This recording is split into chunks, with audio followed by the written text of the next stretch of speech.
All right, hey, let's get into this. New apartment, new kitchen, new haircut, new Café Gabe. Apple crumble strata cake. Think of apples, but slice those bad boys thin. Now layer them on top of one another, mixed into, baked into a wonderful custardy batter. Top that off with a cinnamon, sugar, spice crumble. It is just fantastic. If you are ready, I am ready.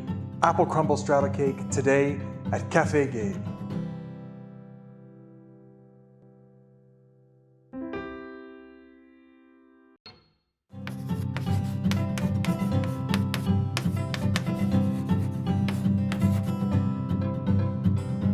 Okay, this is gonna be a two-step process. We need to make the strata cake, we need to make the crumble. All right, we're gonna start with the strata cake. I have right here my sugar. I'm gonna go ahead and throw that in. I've also added a bit of salt to that sugar, and we're gonna go ahead and give that a whisk. Okay, eggs and sugar whisked together. I'm now going to add in my milk and cream mixture. Delicious. I have my melted butter. Throw that in as well. Now, zesting a lemon. It's never the most fun thing in the world. I'm gonna use about half of what I have here. I have a pretty large sized lemon. Gonna go ahead and try that with half. This camera here, gonna try and go there with half. Let's go. Just gonna do it right over my bowl. Not stress too much about it. Give it a couple taps and keep going. Oh, it smells so good. And we're gonna keep this lemon afterwards because we're gonna go ahead and put some of that juice on our apples so they don't brown while we're waiting. I'd argue you're gonna use approximately maybe a teaspoon, 2 teaspoons of lemon zest, but I mean, don't stress that much. Get a good sized lemon, or if you get like a smaller sized lemon, you do the whole thing. I'm doing most of this one, you know, you're just getting a little flavor there. You take it or leave it. You know, life is full of choices. Make your own. That's what Chef Gabe always does. So, okay, zesty lemon, milk, butter. Let's give that more of a whisk. Okay, I've got my mixture going here. We have our eggs, sugar, milk, butter, lemon right here. Now throw in a little flour. I've also already got our baking powder in this flour mix. So a little at a time. Okay, that was maybe a third. Give it a whisk. Add the next two, give it a whisk. Add the next third, give it a whisk. Beautiful. Boom, wonderful. Okay, our batter is done. We can kind of just let this sit for right now. In the meantime, while this is resting, waiting, we're gonna start peeling our apples. Now, I've seen recipes of this where they actually use the peeler and go ahead and shave slices of apple. I cut the ever-loving guy out of my finger doing that, so we're not gonna do that. We're gonna peel the apple and we're gonna do some very thin slices with a knife. All right, here we go.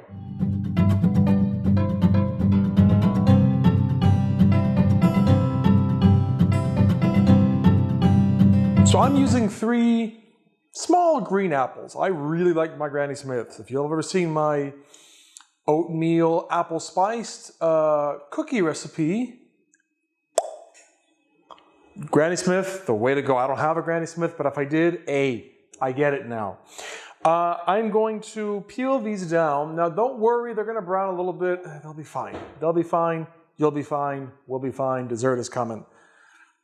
I've made this recipe now a couple times, and what I've come to realize is that kind of less is more. There is sort of a golden ratio, if you will, of apple to batter. And just based on the amount of batter that I'm making for this recipe, I have found 3 of these little apples. It seems to do the trick. Otherwise, you don't really get the cakey form. It's just a bunch of apples stuck together, which isn't necessarily a bad thing, but not the strata we're looking for. Okay, apples are peeled. We're gonna go ahead and start by slicing these off of the core, and then slicing them, I mean as thin as you can safely do. The thinner, the more strata we'll have. Watch your fingers, all right? It won't kill anybody if they're not micrometers thin. As good as your knife skills are, try to get as thin as you can. Here we go. He says as he loses all of his fingers. And now, the part that I cut out of the final video. The tedium of slicing these damn apples hella thin. Here we go. Let's see if I can get it on this camera here. How thin we're talking. I mean, I can't even measure that with an inch. Maybe with the edge of my knife to give you sort of an idea. The thickness I want ideally as thin as you can, safely. Safely.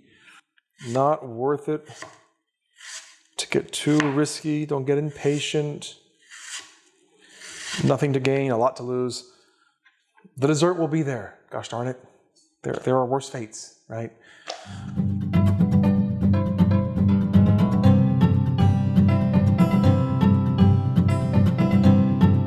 Okay, apples, slice. I've gone ahead, given it a couple squeezes of lemon on top. Help with the browning, but again, I'm really not that worried about browning. Batter, mixed, ready to go. Good stuff here. Now, the trick we're going to go into is we really want to only mix a bit of the apples at a time. Let's say a fourth or a third of what I have in here. Be sure it's completely coated in the batter and then add additional. We want to be sure we have batter in between each slice. We want to keep those strata, separated in the way that there's a little bit of that interstitial, these are good geology words, interstitial batter in between the apple strata. So, take some of my apple and throw it right in here. Okay, you know what? I might just start doing this by hand so I can be sure I'm separating all my apple slices as best I can. Boom. Mix, mixy, mixy, mixy, mixy. Mixy, mixy, mixy, mixy, mixy. All right, last addition. Same deal, just want to be sure I'm separating these pieces as best I can. And again, we went through all the effort of slicing them thin. It's the least they can do is play along. All right, all my apple are in there. One last little mix together here. Yeah. Yeah, as my father would say, yeah. So, our next step will be our baking tin. I am using a springform pan. Spoilers, at least my springform pan likes to leak. It likes to leak. Let's not have it do that as best we can, huh? So I'm going to actually add a layer of tin foil on top, then close it up and hope that helps me kind of keep a better seal. That being said, if you're doing a springform pan like I am, because it will make it easier to remove the cake when it's done, highly recommend, put some damn money into your but into all your kitchen equipment. God help you.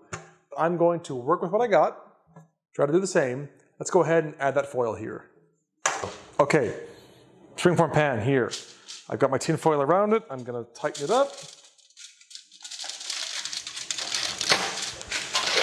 Beautiful. So I'm just being extra damn thorough. Now, it might still leak, so I'm definitely gonna also put it on another lining in my oven, but work with what you got, name of the game. Baking spray, here we go. And the countertop, fantastic. I'm gonna put this in there in layers. Put some in, smooth it out as best I can, go again. That's how we're gonna get kind of an even flow in that context. So, a couple more scoops, pour some in. Flatten it out, put a little more.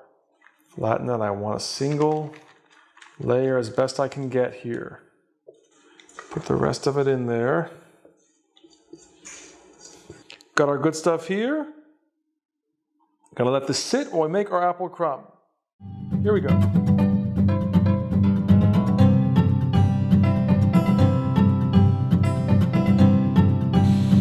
Okay, part 2, step 2, section 2, making the crumb. I have our oats, our flour, our brown sugar, our cinnamon, our nutmeg, all in here. The last step is going to be our butter. This has been in the freezer for a few hours now. Butter does never really freeze solid, so don't worry about that.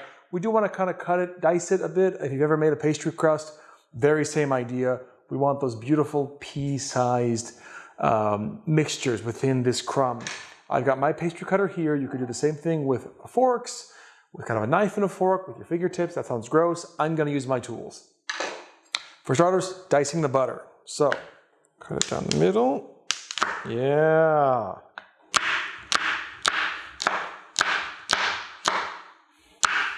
See, not frozen solid, but a nice good crunch to it. That's what we want.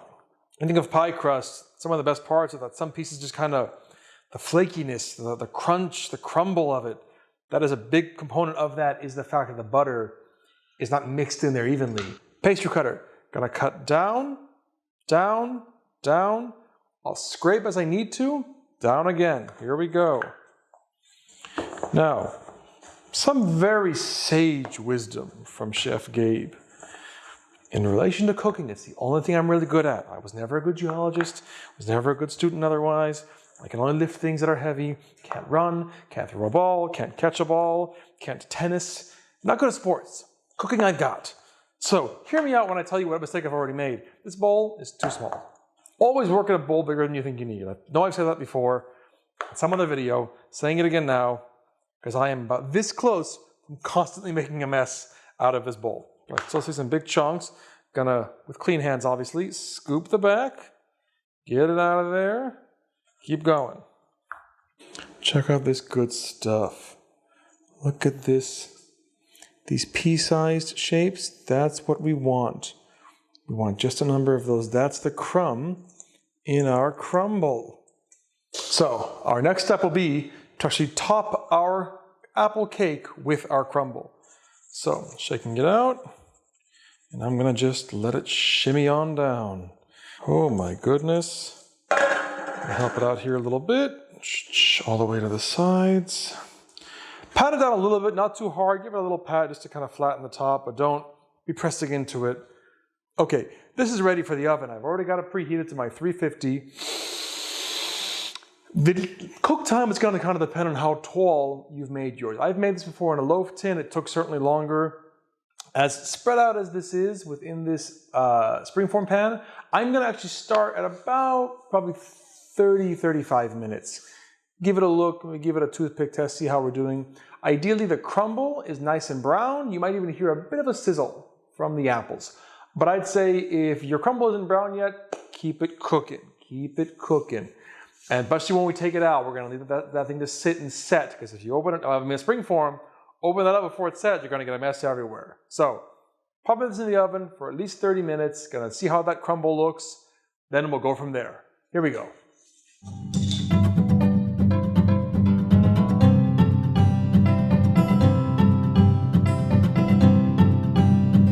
All right, guys, it is time. It's been about 30 minutes. I took this out of the oven. Let's go ahead, open the spring form, lift it up, and see what we're working with. Carefully unspring. Oh my God.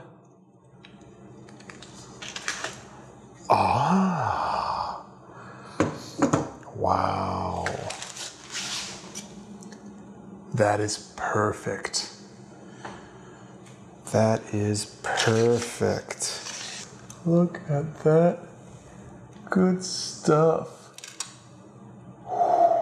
Jeez Louise. Guys, this is still really hot on the bottom. I'm gonna let this cool off for another 5 minutes, plate it, eat it, taste it, let you know it. I am excited. Here we go.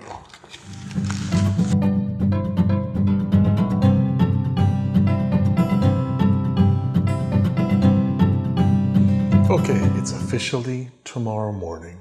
I finished this cake about, midnight-ish last night.